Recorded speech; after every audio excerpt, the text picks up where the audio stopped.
cewek ditanya pendapatnya setuju apa enggak dilamar oleh seorang perempuan, maka jawaban iyanya seorang perempuan itu adalah diam. Sedangkan laki-laki kalau diam berarti enggak.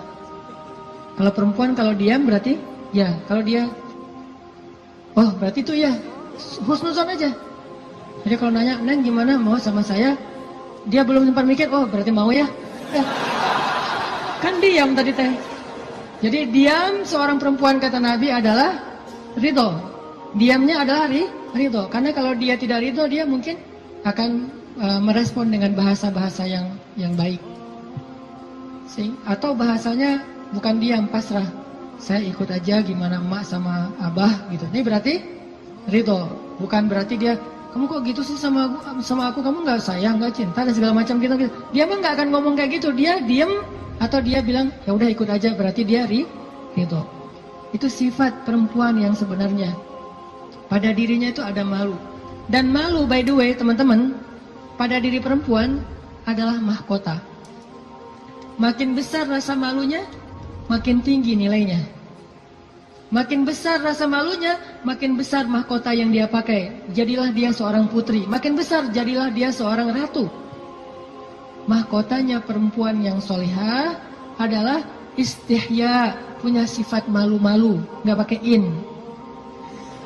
Malu-malu aja, malu-malu, kemana-mana malu, malu-malu. Itu mahkotanya perempuan. Walaupun bukan berarti ketika yang ada perempuan nggak malu dia berani gitu, nggak punya mahkota, bukan. Ini hanya salah satunya. Dan tetap itu kebaikan. Kalau dia nggak terlalu besar dominan dengan sifat malu, mungkin dia dominan dengan sifat yang lain. Tapi yang jelas sifat malu ini kebaikan. Kata Nabi, kalau tidak punya malu, maka seseorang akan lakukan apa yang dia suka. Berarti malu itu sebagian dari kehormatan. Malu itu sebagian dari harga diri. Sehingga kalau orang udah nggak punya sifat malu, maka dia kehilangan harga diri dan kehormatan, dia akan lakukan apapun yang dia suka. Jadi malu anugerah dari Allah untuk perempuan. Aisyah pemalu. Saking pemalunya Aisyah, kalau lagi malu wajahnya kemerah-merahan, pink. Pink dalam bahasa Arab humairo. Pink itu humairo. Aisyah itu kalau lagi malu pink wajahnya. Sehingga kalau Nabi melihat wajah Aisyah pink, humairo, Nabi senang melihat Aisyah, oh Aisyah lagi malu, Aisyah lagi senang, Aisyah lagi tersipu-sipu, sehingga wajahnya menjadi pink. Aisyah itu seorang perempuan yang sangat pemalu, sama dengan Maryam, sama dengan Khadijah, sama dengan Fatimah, perempuan yang sangat pemalu. Coba teman-teman renungkan kisah gimana pemalunya Aisyah. Pernah ketika Rasulullah SAW sudah wafat, kan Rasulullah itu dimakamkan di dalam rumah Aisyah. Soalnya SOP para nabi, mereka dimakamkan di tempat mereka wafat, nggak boleh dipindahkan. Itu udah jadi SOP-nya para nabi itu. Jadi kalau meninggalnya di sini, ya udah di sini dimakamin, nggak boleh ke pemakaman khusus tempat lain atau pemakaman umum, nggak boleh. Jadi karena Rasulullah wafatnya di atas pangkuan Aisyah di kamarnya, maka kamar itu jadi tempat Rasulullah dimakamkan, makam di situ, dibuat kayak ruangan. Setiap hari Aisyah duduk di situ, dia buka hijabnya, dia duduk di makam Nabi sambil mungkin dia di situ ngobrol, mungkin dia berzikir, bukan sengaja zikir di dalam makam ya, tetapi dia kangen sama Nabi, duduk di sebelah Nabi, seolah-olah dia pengen mengenang waktu dulu sering zikir berdua sama Nabi sambil Nabi tidur di atas pangkuan Aisyah zikir. Bayangin. Kalau kita zikir jomblo itu duduk, beda ya zikir jomblo sama zikir orang udah nikah. Kalau jomblo zikirnya duduk, tiba-tiba ngeblak ke belakang gitu ya. Kalau udah nikah, zikirnya nggak perlu ngeblak ke belakang, dia zikirnya sambil berbaring di atas pangkuan kekasihnya. Atau kadang-kadang zikirnya sambil bersandar, jadi punggung dengan punggung, satu menghadap ke utara, satu menghadap ke selatan. Sama-sama memberikan punggungnya jadi kayak kursi gitu, bersandar kepada kekasihnya, zikir. Nanti pas sudah beberapa menit lihat, wah kamu 1000, saya baru 200, ngapain aja kamu kok 200, ngaweleng gitu ya, mikirin kamu, jadi zikirnya 200. Berarti yang zikirnya 1000, kamu mikirin apa? Saya ingat Allah. Lah kamu kenapa 200? Saya ingat kamu. Romantis dalam zikir. Artinya Aisyah tuh teringat masa-masa zikir dengan Rasul, sholat sunnah bareng dengan Rasul. Kan saya sering cerita tuh, Rasulullah kalau malam tahajud, beliau sholat tahajud sendiri dulu, nggak ngebangunin Aisyah. Kenapa? Karena tahajud Nabi itu di atas standar manusia biasa. Kalau ngebangunin Aisyah kasihan, nggak akan kuat Aisyah. Ini sayangnya Nabi kepada Aisyah, sampai dalam bab ibadah aja diringankan selama tidak melanggar syariat. Nabi nggak mau ngeberatin Aisyah sholat tahajud bareng dengan Nabi. Aisyah, tahajud yuk. Hayu, kata Aisyah. 1 rakaat Al-Baqarah, Ali Imran, An-Nisa, Al-Maidah, Al-An'am. Siapa yang kuat? Nggak usah Aisyah, Abdullah ibnu Mas'ud aja pernah jadi makmum dadakan di belakang Nabi, itu hampir batal sholatnya. Wah, Nabi lagi sholat tahajud, nggak makmumin udah aja makmumin. Nabi baca Alif Lam Mim Dzalikal Kitabul La Raiba Fi. Abdullah masih antang-antang aja. Lama-lama kok udah setengah juz ya perasaannya. 1 juz, 2 juz, sampai selesai Al-Baqarah. Mulai ini Abdullah curiga nih. Masuk lagi Alif Lam Mim Ali Imran. Masuk lagi Ya Ayyuhan Nas An-Nisa. Masuk lagi Al-Maidah. Masuk Al-An'am 7 juz 1 rakaat. 7 juz 1 rakaat. Kita 1 rakaat 7 surat. An-Nas, Al-Falaq, Al-Ikhlas. Dari ujung aja pokoknya 7 surat. Ini 7 juz 1 rakaat. Atau kadang-kadang kita 7 rakaat 1 surat, yaitu Al-Ikhlas terus. Asal sholat pasti Al-Ikhlas. Walaupun kalau dia membaca Al-Ikhlas itu karena cinta kepada surat itu, dia akan masuk surga dengan surah Al-Ikhlas. Masalahnya kita benar nggak sih cinta ke Al-Ikhlas? Kan kita suka pakai hadis sahabat itu ya. Ada sahabat kalau ngeimamin pasti bacanya Al-Ikhlas tuh kan. Sahabat aja bacanya Al-Ikhlas mulu. Sampai dilaporin ke Nabi, ya Rasulullah, dia tuh kalau ngimamin kurang variatif. Kurang variatif gimana? Ayatnya monoton, Al-Ikhlas saja nggak ganti-ganti. Dipanggil sama Nabi, kenapa kamu bacanya kok Al-Ikhlas saja nggak yang lain? Ya Rasulullah, saya cinta dengan surat itu. Nah di surat itu disebutin sifat-sifat Allah. Nabi tersenyum mengatakan, kamu masuk surga karena apa yang kamu cintai. Pertanyaannya, kita gitu atau ada modus lain? Al-Ikhlas itu nggak perlu mikir dan cepat kan? Jadi bukan karena cinta banget dengan Al-Ikhlas. Ini harus jujur nih. Nabi sholat tahajud. Udah selesai tahajud, baru ngebangunin Aisyah pas witir. Jadi Aisyah itu diajak sholatnya pas witir. Aisyah, witir yuk. Kan Aisyah manja-manja gitu kan ya. Susah bangunnya, akhirnya dipercikin air di wajahnya sama Nabi. Kan saya sering bilang, percikan air ke wajah calon kita. Kalau belum ada, latihan pakai guling dulu. Guling di latihan. Biar pas mercikinnya itu enak gitu. Kalau ini ada lebih rezeki sedikit, beli nano spray. Kan enak tuh, malam-malam nano sprayan. Jadi masuk ke pori-pori langsung segar gitu. Nah, artinya Rasulullah memercikan air ke wajah Aisyah. Ayo Aisyah tahajud. Akhirnya witir bareng.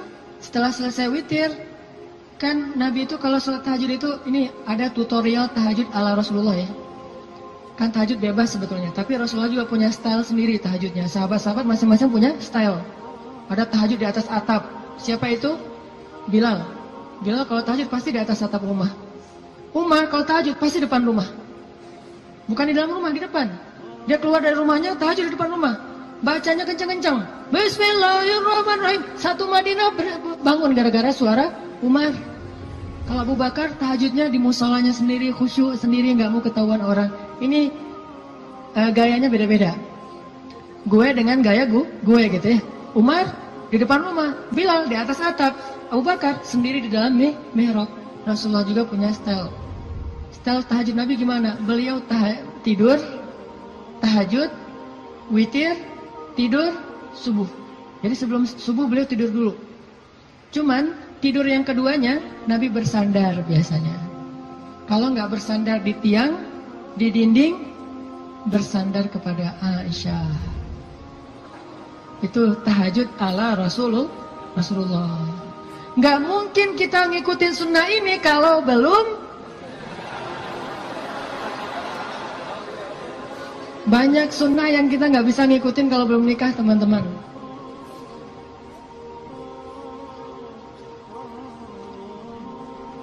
Ya, waktu jam 11.25. Sebentar lagi ya, 5 menit aja lagi. Ini kisah Musa. Lanjut ya, dipotong ya. Jadi Nabi SAW itu dengan Aisyah, kalau tahajud membangunkan Aisyah dan tidak membangunkan Aisyah, artinya Nabi SAW mengajarkan kepada kita bagaimana beliau memperlakukan istrinya, bagaimana rumah tangga beliau, yang itu kemudian menjadi kebaikan kepada Allah. Jadi mendapatkan istri untuk lebih dekat kepada Allah, biar bisa tahajud bareng. Coba bayangin teman-teman, kita pengen nikah, kenapa kamu pengen cepat-cepat nikah? Karena pengen buka puasa berdua. Bentar lagi Ramadan nih, masa puasa sahur masih sendiri kan? Kenapa kamu pengen nikah? Pengen tahajud berdua. Kenapa kamu pengen nikah? Pengen ngaji berdua, store hafalan. Suaminya hafal surat Al-Ikhlas, store gitu ke istrinya. Kan baru hijrah, Al-Ikhlas dulu kan? Al-Fatihah, Al-Ikhlas. Nanti istrinya store. Store-nya apa? Surah Al-Isra. Ternyata istrinya hafizah. Ya, suaminya baru hijrah. Jadi Al-Ikhlas versus Al-Isra. Beda banget kan? Al-Ikhlas juga masih banyak salah, kulawahan gak lewat-lewat gitu. Atau kuliah ayyuhal kafirun gak khatam-khatam, muter. Kan la abudu ma ta'budun terus aja di situ kan? Ini karena belajar, baru belajar. Istrinya udah Al-Isra, Maryam, Toha, Qasas segala macam. Kenapa pengen nikah? Karena pengen bareng mendekat kepada Allah SWT. Itu yang Musa cari. Akhirnya perempuan itu datang menemui Musa, sebagaimana Aisyah sangat pemalu. Tadi nggak tuntas ceritanya, next time insya Allah. Datanglah perempuan itu kepada Musa bilang, ayahku pengen ngundang kamu dinner di rumah. Itu bahasa kita mah, di dinner atau lunch lah di rumah, makan siang gitu. Kayaknya sih dinner, udah sore soalnya. Makan malam di rumah. Oh iya, jalan nih. Tahu gimana cara jalannya? Musa di depan, cewek itu di belakang. Nggak dibalik, cewek di depan, Musa di belakang. Nggak. Etika jalan laki-laki perempuan yang belum muhrim, perempuan di belakang, laki-laki di depan. Supaya apa? Supaya tidak melihat bagaimana cara jalannya. Terus kan Musa nggak tahu rumahnya kemana, gampang, tinggal di Sherlock aja.